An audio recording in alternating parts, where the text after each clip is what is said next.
Joining us now is former Defense Secretary under President Trump, Mark Esper, who is pretty fresh off of a trip to Taiwan as well. But I want to ask you, sir, about this exclusive reporting that we've seen there. Has China effectively built a network of Trojan horses using telecom in the U.S. as you see it? Well, good morning.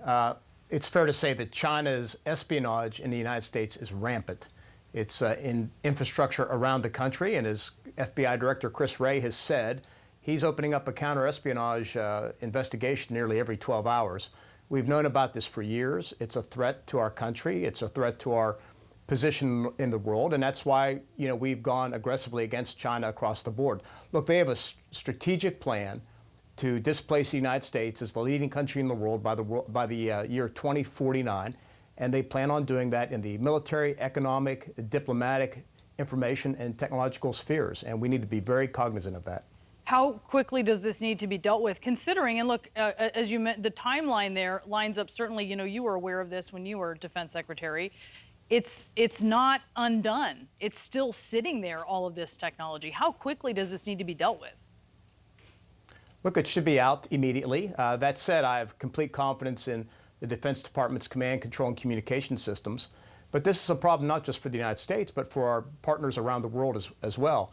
I used to travel to Brussels for my NATO meetings, and I would talk to our NATO allies about getting rid of Huawei technology and other Chinese technologies from their systems. We said that if they didn't, it could impair our ability to share sensitive information with them. This is all part and parcel of a grand plan by the Chinese Communist Party to spy in the West and to achieve dominance over us. Speaker Pelosi is planning to go to Taiwan next month. She's facing pressure from the White House not to go. President Biden recently said the military doesn't think the trip is a good idea. Do you? I think China should not have any say over where American officials travel. I think if the speaker wants to go, she should go. As you noted up front, I just came back from Taipei. I met with all of their leadership to include the president. They are very focused on China and want to make sure that the United States supports them. And as I said on the road, I believe that our one China policy has outlived its usefulness. I wrote about this in my memoir as well. I think it's important that we have a national dialogue about U.S. policy toward China and Taiwan and make sure that it is credible and durable and principled enough to stand up to some tough decisions we may have to take in the years ahead. What is the benefit of her visit, and does that outweigh China's promised reaction? Well, China always promises to react to these things, right? And she would not be the first Speaker of the House to visit. Newt Gingrich went there in the mid to late 90s, and congressional delegations travel there all the time.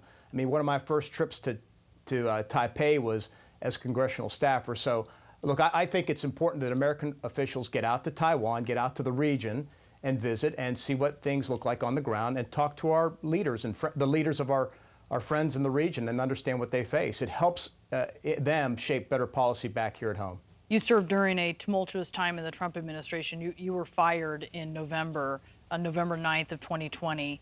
As you're watching these January 6th hearings, what are you thinking?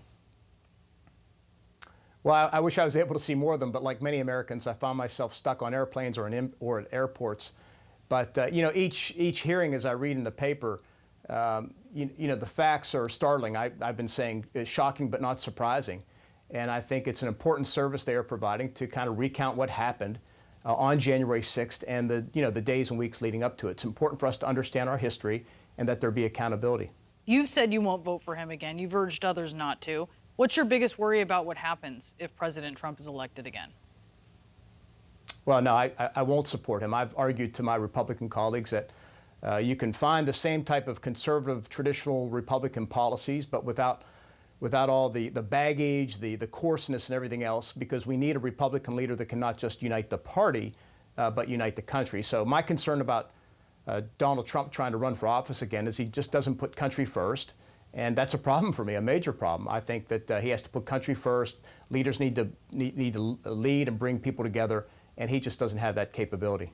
I know you've seen these numbers. About 10% of the National Guard is in violation of the COVID vaccine mandate. You have almost 60,000 Guard and reserves who are cut off from pay and benefits. They're not training because they've missed the deadline.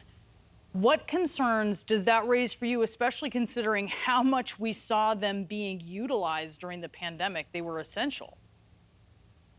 Yeah, look, the Guard is essential. I served in the National Guard, absolutely critical to 2020 when we were dealing with the COVID in a era when it was really unknown. And if at that time I had access to vaccines, which we eventually produced under Operation Warp Speed, then I would have given a similar order for them to be issued, assuming, of course, that they were FDA approved like they are now. So, look, I think it made sense to get the U.S. military inoculated. It's important to our readiness.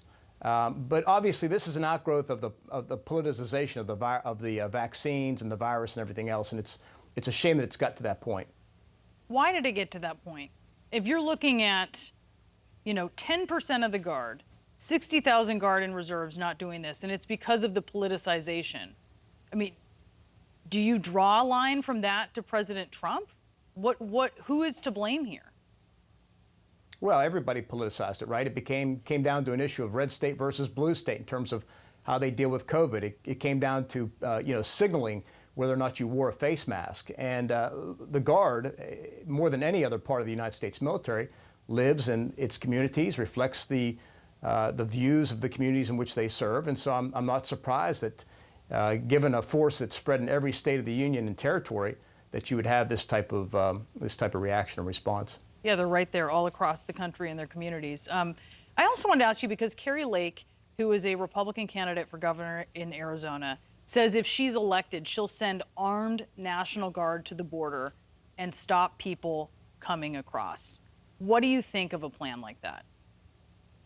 Well, I haven't seen her comments, so I don't know exactly what she means. But look, we've had National Guard on the border for years, supporting the Department of Homeland Security and CBP in particular, through both Republican and Democratic administrations. So that's not unusual, but I'd have to understand what she means. I certainly don't see the need for armed guard, an armed National Guard. That suggests maybe some type of use of force in some way.